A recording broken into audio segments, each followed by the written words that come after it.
You are not going to believe where I found these nightstands. Abandoned, chipped, totally forgotten, broken in pieces, but I saw potential and profits. So today we're turning this sad little pair into stunning high-end looking pieces that'll make your wallet do a happy dance. I know it's about to make my wallet do a happy dance. So come on with me. We're going to use a little creativity, some paint, and a lot of transformation magic. Let's go.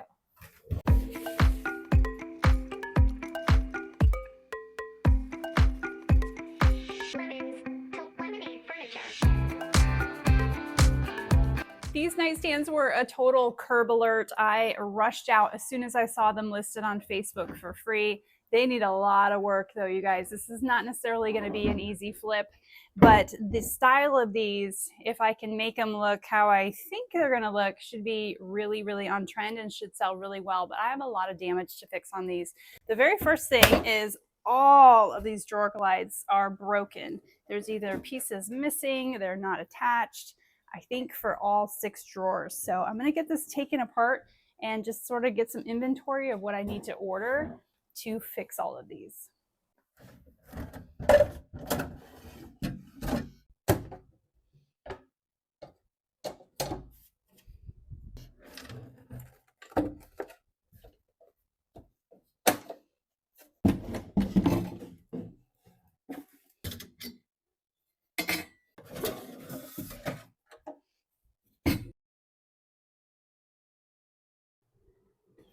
These are really dirty on the inside as suspected, so we're going to vacuum these out first.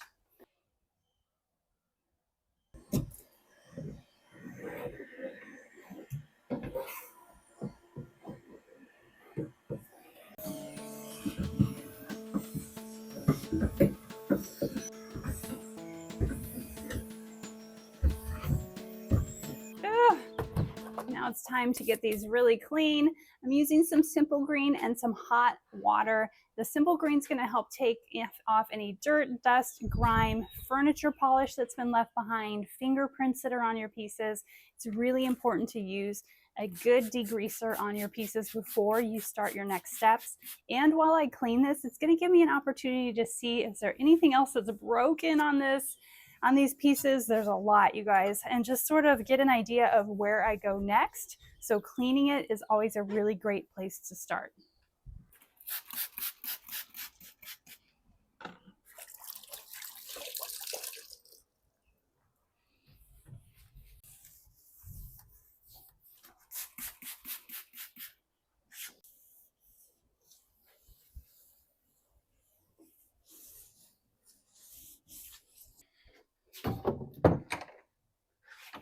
Or broken, so I'm not going to be able to reuse this.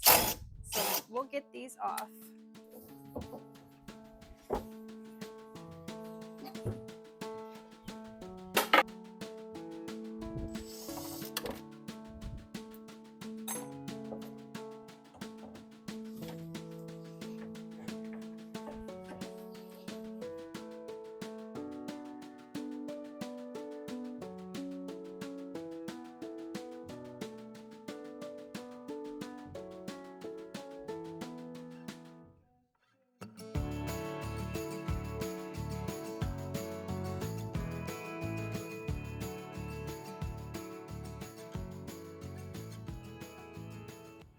So in some previous videos, you watched me try acetone to remove furniture finish, and you've watched me try QCS to remove furniture finish. And so today I'm going to pair the two off against each other and see which one does a better job. I have a brand new bottle of QCS right here. This is the finish remover. It also has a cleanser that comes with it.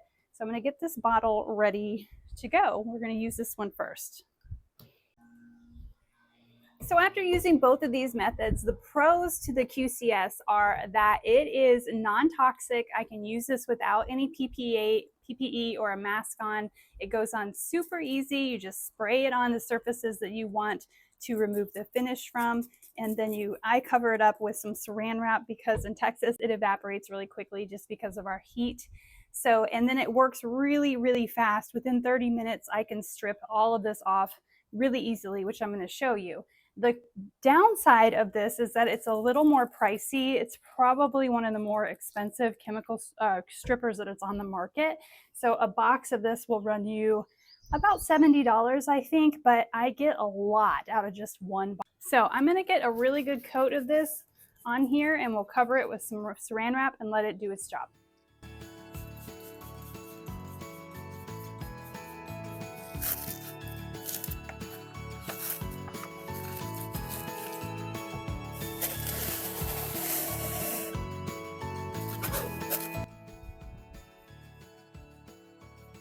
How quickly that works. It's just a matter of minutes. Now we'll move on to the acetone. So some of the pros of the acetone is that it works really quickly within seconds to get the finish off of the piece of furniture, which is great. And it is pretty cheap. So for this entire gallon, I think I paid under $30. So I'll be sure to link where I got that below for sure.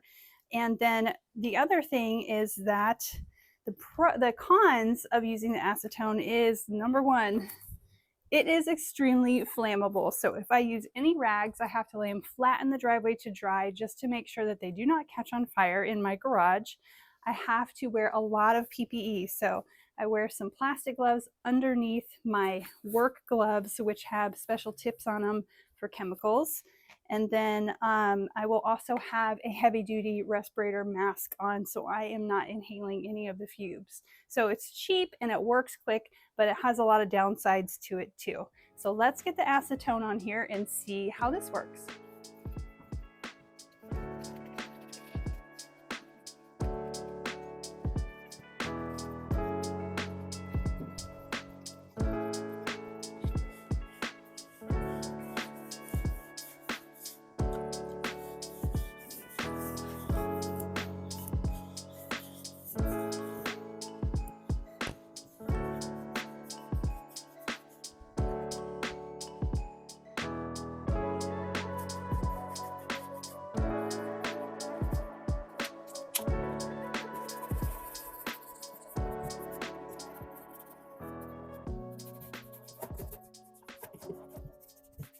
Let's take a quick break from that step and let me tell you all about my longtime supporter and sponsor of today's video, FlexiSpot.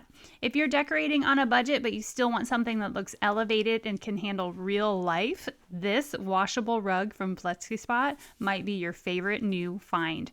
The setup for this is so easy, you guys. You can watch me set this up in a matter of minutes. It lies completely flat with no curling edges and it's vacuum friendly, even with all the sanding and sawdust that I track in.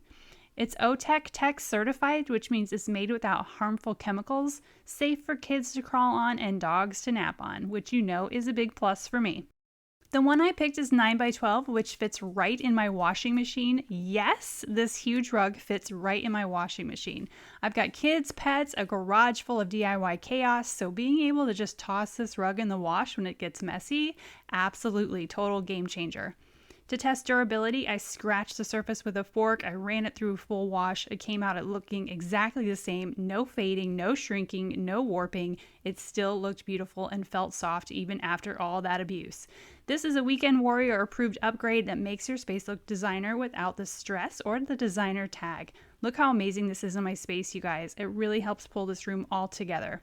Be sure to visit my link below and use my code RUG10OFF for 10% off, or RUG15 off if you're grabbing 2 or more. Treat yourself, or you can even surprise your mom for Mother's Day. It's stylish, safe, and super easy to clean. Check the link in my description and grab yours today. Thanks, FlexiSpot.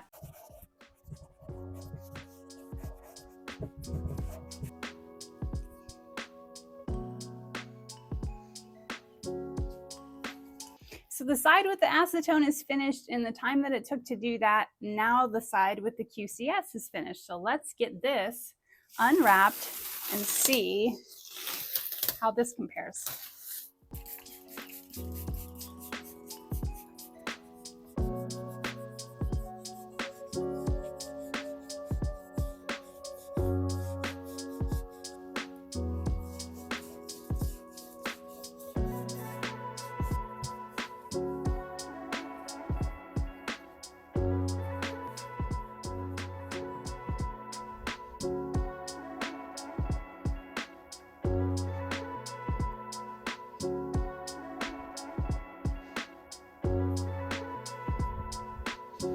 Unfortunately, what I noticed as soon as I started stripping these is this front panel is made out of plastic.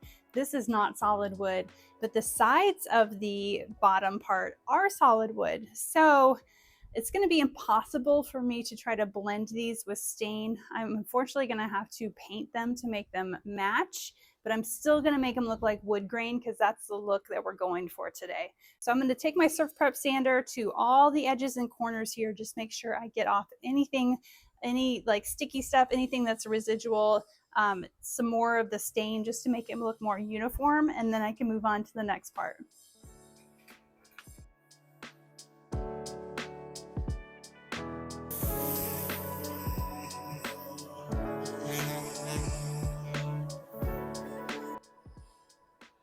For the bottom of this, I'm going to paint the first part tan to give it that wood look. I have got the color Latte from Sherwin-Williams. It's just a light tan. You can use any light tan color that you have to do this trick. It'll work perfectly. So don't worry about the exact color. You just want a light shade of tan.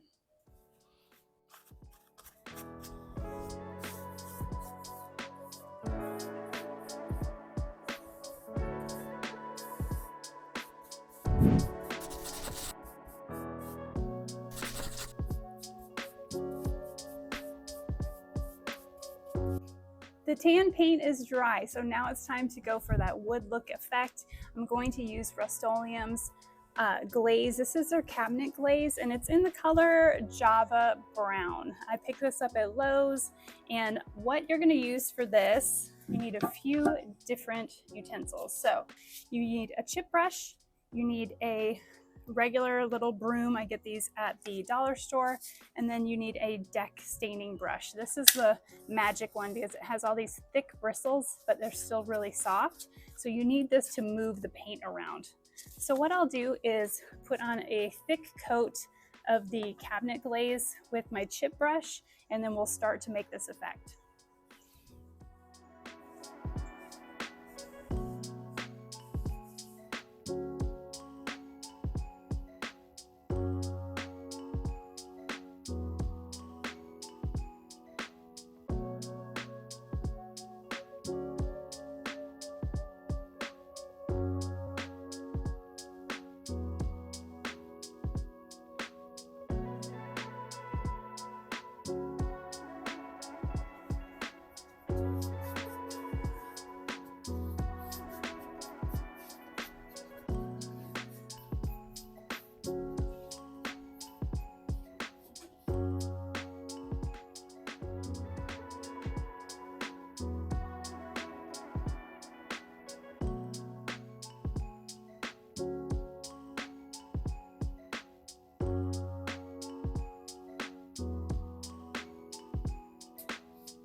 Here I am thinking I'm so excited because the bottom is done and I'm almost done. I totally forgot what a mess the tops of these were. So now I've got to tackle that.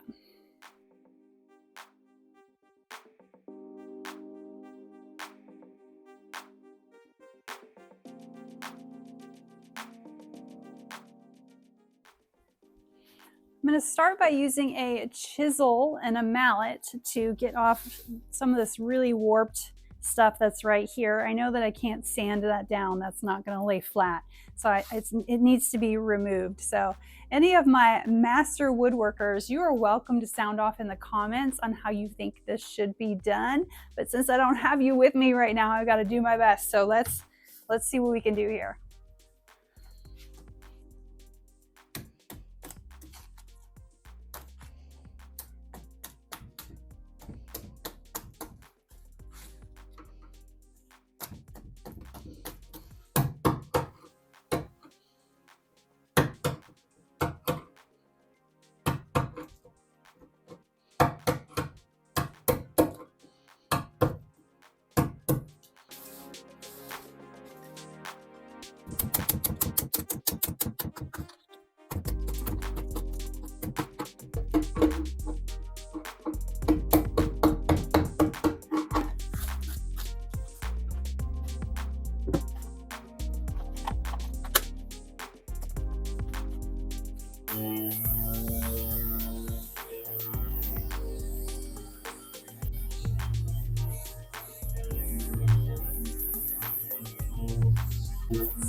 I had no doubt that once I got this all sanded down that I was going to have to Bondo whatever was left on the top of this. So I got out my Bondo, which is in original formula. It doesn't necessarily have to be the wood formula.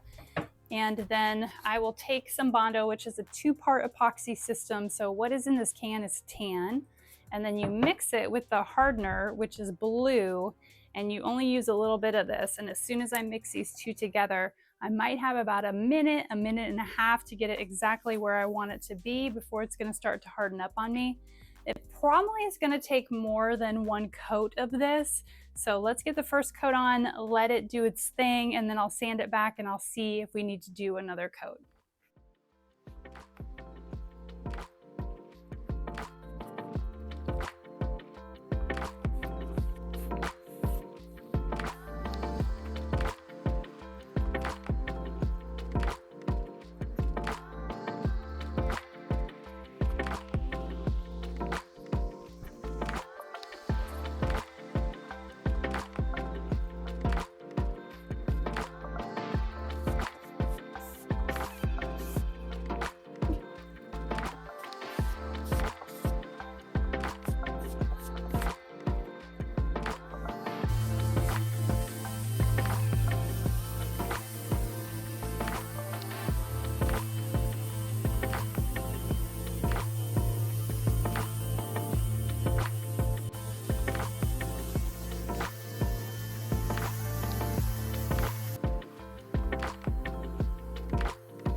Not too bad after the first round. That was 180 grit that I had on that sanding pad. I've got one little spot that needs a touch up, and I will do that, and then we can move on to the next step. I thought this was going to be a lot harder than it ended up being, so I'm really thrilled that it's looking like this.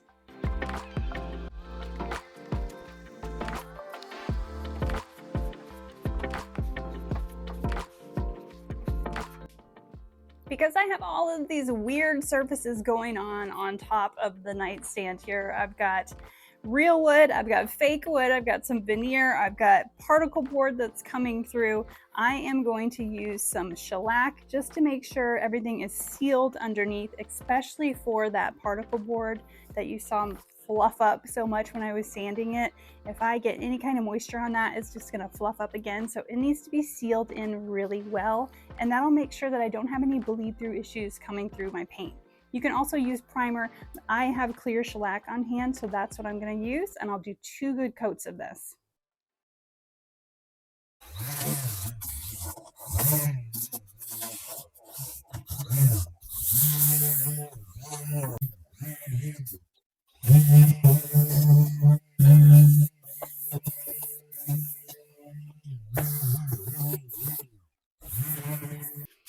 I really lucked out with the drawer issues that we're having here. I found the exact same brand on Amazon with all of the parts that I needed. So I ordered those. They were fairly inexpensive and it covered 6 drawers, which was perfect. So the ones like this where the glides are coming out of the drawer, I got some heavy duty Gorilla Glue for all surfaces. So I'm going to use that as well to make sure that those are really good and stuck in there for the next owner and replace all of these broken parts.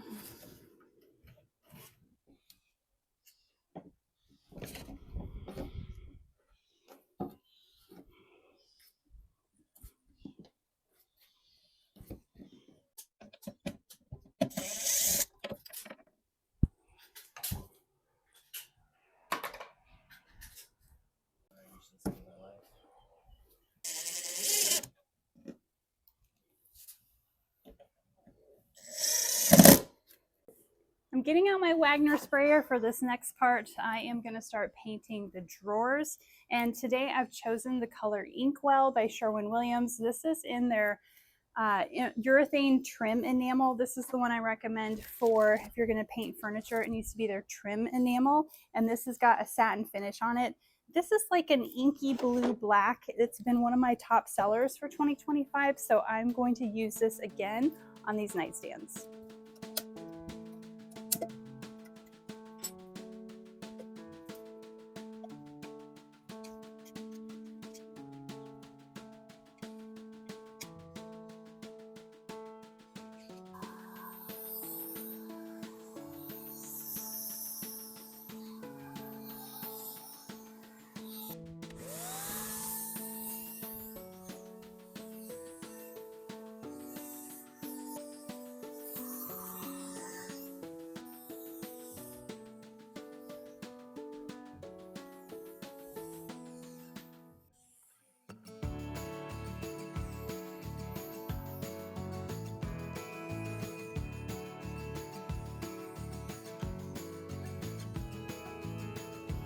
Finally time to paint the body of the nightstands, but I'm almost out of paint, so I need to reload my Wagner sprayer here and then we can get back to work.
Had a bit of a difficult time figuring out hardware for this piece, so I finally landed on some of those adjustable poles that you've seen me use before on this channel. They're really modern and upscale. I've got them in the brushed bronze. Of course, I'm going to link everything below that I've used in today's video for you guys to find it. So let's get these on. What I like about these is I don't have to drill holes. I'm using the pre-existing hardware holes for these, and I just adjust them to the size that I need them to be. They should really help keep these nightstands looking really nice, polished, and modern, which is exactly what we're going for.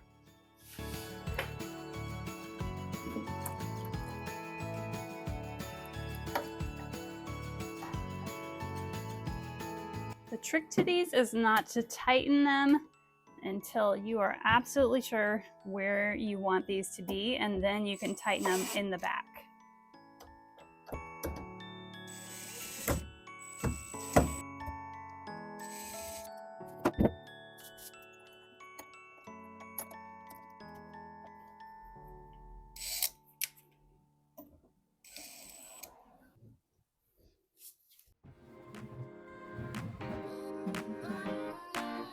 And just like that, what was once left on the curb for trash is now fabulous. So if you loved this flip, don't forget to hit that like button. It helps my channel so much, more than you know.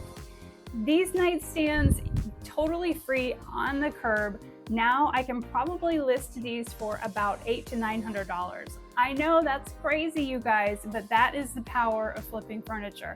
There is some good money to be made in this fantastic side hustle. Let me know below if you are liking this current trend of the wood on the bottom and the paint on the top. I know it's different, but it's really selling well for me this spring and summer. So we'll see what the next trend is. But for now, this one's doing really well. Subscribe if you want to see how I turn the next dusty find into designer magic, and drop a comment if you've scored something similar or wild on Facebook Marketplace too. I've got so many more transformations coming your way. Trust me, you do not want to miss what I have lined up for this spring. As always, thank you so much for being here, for tuning in. I have attached another video that I know you guys would love to see to this one as well, so be sure to check that out. And I will see you next time on Lemons to Lemonade Furniture.